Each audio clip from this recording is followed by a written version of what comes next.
అసలు పవన్ కళ్యాణ్ గారు మాట ఇచ్చిన ప్రకారం మాట నిలబెట్టుకున్నారని నిస్సందేహంగా నేను చెప్పగలను. ఎందుకంటే రబ్బరు చెప్పులు వేసుకునే వ్యక్తి, పురింట్లో జీవనం సాగిస్తున్న వ్యక్తి వచ్చి రాజకీయం చేస్తాడా చేయడో నేను చూపిస్తానని చెప్పి 3 నెలల క్రితం చెప్పారు. అది ఇప్పుడు సాధ్యపడింది. నాతోనే సాధ్యపడింది. పార్వతీపురం నియోజకవర్గంలో ఒక సాదాసీదా వ్యక్తికి ఎమ్మెల్యే అభ్యర్థిగా ప్రకటించిన ఘనత పవన్ కళ్యాణ్ గారికే చెందుతుంది. ఆ విషయంలో ఆయనకి నేను మనస్ఫూర్తిగా ధన్యవాదాలు తెలియజేసుకుంటున్నాను.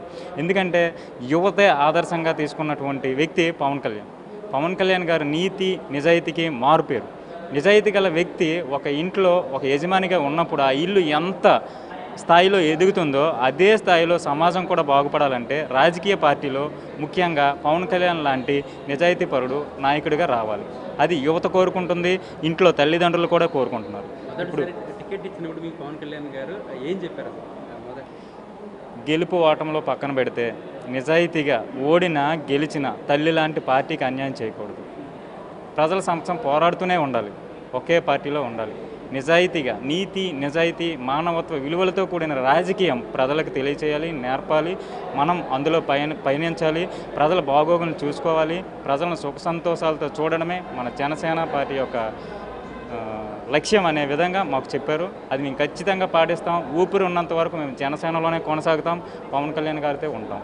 సీనియర్ నాయకులు అటు వైసీపీ అయితేనేమి, టీడీపీ అయితేనేమి, సీనియర్ పార్టీ మొత్తం సీనియర్ నాయకులు, మీరు కొత్త పార్టీ కొత్త నాయకులు పోటీ చేసినప్పుడు ఎలా అనిపించింది? అసలు జనాల్లోకి ఏ విధంగా వెళ్ళగలిగారు?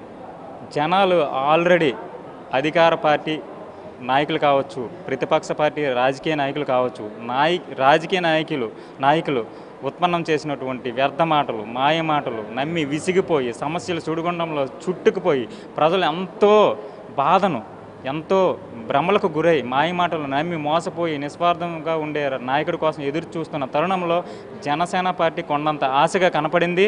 ఆదరించారు, ఆశీర్వదించారు, ఆహ్వానించారు.